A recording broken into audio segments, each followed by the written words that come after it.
Captain Kirk and the Starship Enterprise started out for the stars that was 200 years in the future. What the affirmative would have us do today is start that process now and not see whether it is cost beneficial. I think we could overview with a few observations. The first is that we don't know what the potential impact of the affirmative case is.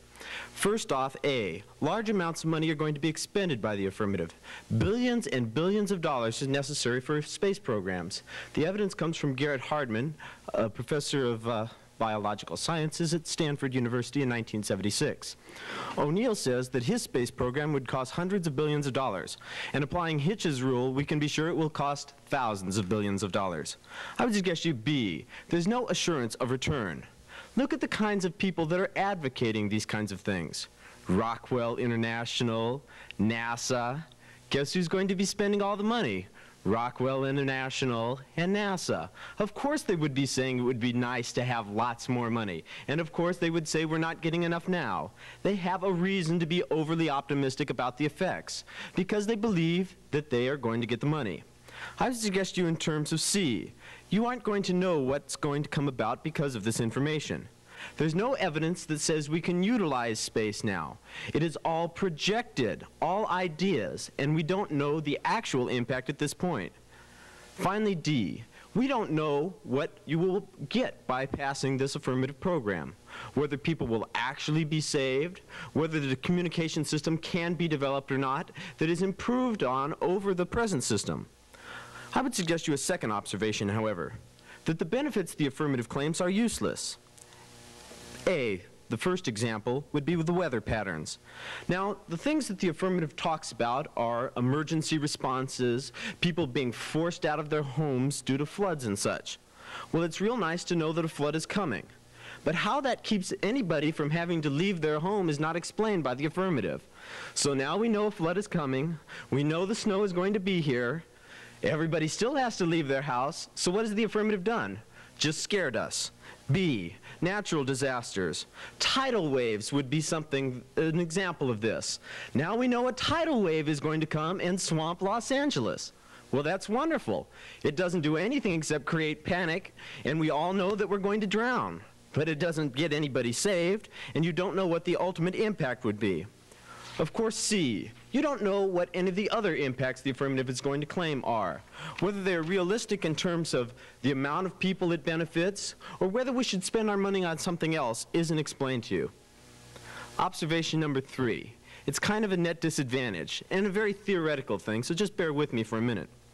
Let's talk about Close Encounters, the epilogue. A, I'm sure you've all seen the movie. We know how it ends. The aliens come down, they're friendly, they take us off, and we have a new dialogue with intergalactic beings. B, we don't really know that they're friendly. 1, we don't have any communications with them at all. Now, a lot of people think that there are people out there, or some kind of beings that exist. We have physical evidence. Millions of people have claimed that they've sighted them. 2, why haven't they stopped and said something to us? Maybe they aren't that nice. Maybe they don't like us and they don't want to talk to us. I would suggest you in terms of large C. They might not give us a warm welcome.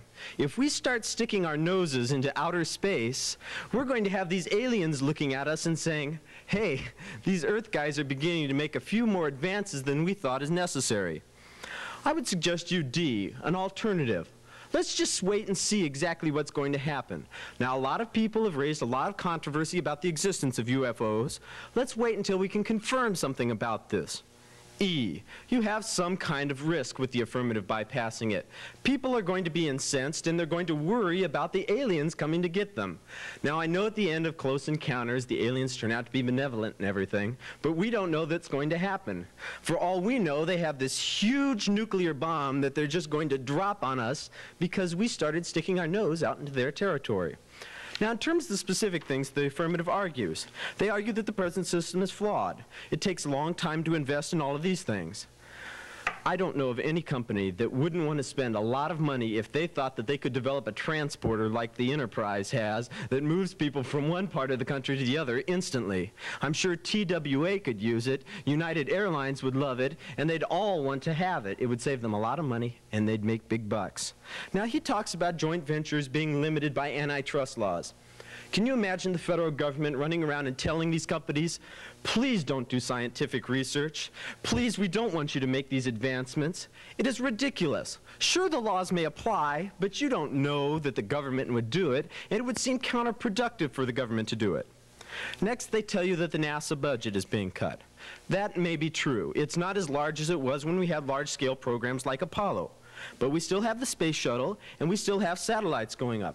The affirmative doesn't even indicate to you that the satellites are going to be different. Now, in terms of the specific benefits of the affirmative, unemployment. Right now, we're in the middle of an economic boom, the economy is expanding rapidly, and there's no impact.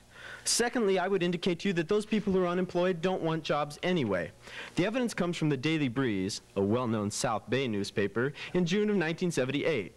The Fordham University's professor reports that the poorer and less educated the person, the more likely he is to reject unsuitable work. Of those who were surveyed, more than 3 out of 4 reported they were currently not working by choice. I'm one of those people. Well, I do have a bit more education than some of the people they surveyed. Just because the economy exists and jobs exist doesn't mean that I'm going to take them and that they would benefit. Now, in terms of the weather argument, of course, I've given the observation above that we don't know what anything would happen. And on communications, shouldn't we spend the money here training doctors to go overseas? Or why not use citizen band radios like they do on television? There's no explanation why we need to have a vast system of communication satellites to save a few people in ambulances. And it's better for preventative medicine anyway.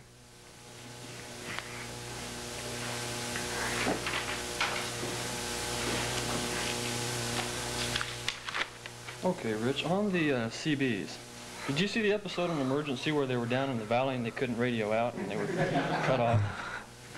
No, I didn't see that one. Okay. On the Come on over here, pal. Okay. Right. Okay, on the first observation, the quote from O'Neill. What does O'Neill advocate? O'Neill advocates a vast expansion of the space program. Some of the things that this guy talks about are just incredible. Like, he wants to put 10,000 people in outer space in the next 20 years and live in colonies. On the colonies. Right. Now, do we advocate that? You advocate expansion of the solar program. I think that the evidence that you read that talks about 3 million jobs in 2010 certainly can't be talking about building a couple of communication satellites. Otherwise, we'd have all of those jobs now because we send up satellites, you know, 20 times a year. Okay. I know because they shoot them right over the missile base over my house. Fine. Okay, on the weather pattern, you talk about the snowpack measurements, and you say that they would still be flooded, right? Right. Do you deny the evidence that says the floods can be stopped if the dams know when to shut the water off? See, that's something else that is limited, though, by political constraints. After we passed Proposition 13, 600 people in the Southern California, flood control district were eliminated. Right. They no longer exist. So now we have all of this information coming in, but nobody there to do anything about it. Right. Because the people have already spoken on that kind of an issue. Can you show me that Proposition 13 is going to be passed nationally then so that there aren't going to be any more people running the In the dam? election we had just 3 days ago, like 7 states passed, spending limitation. No, of course, Oh, okay. it wasn't federal. Okay, No. on the tidal wave, how much time do we need for a tidal wave forecast? In other words, to get all the people out. Well, I don't think that, you could evacuate, for example, the city of Los Angeles in the 4 hours that it would take a tidal wave to get there. Oh, 4 hours? As a matter of fact, if you've ever been on the freeways during rush hour, they can't evacuate it in 3.5 days. Okay. Now you tell me later that we have satellites right now, right? We're sending satellites up? Right.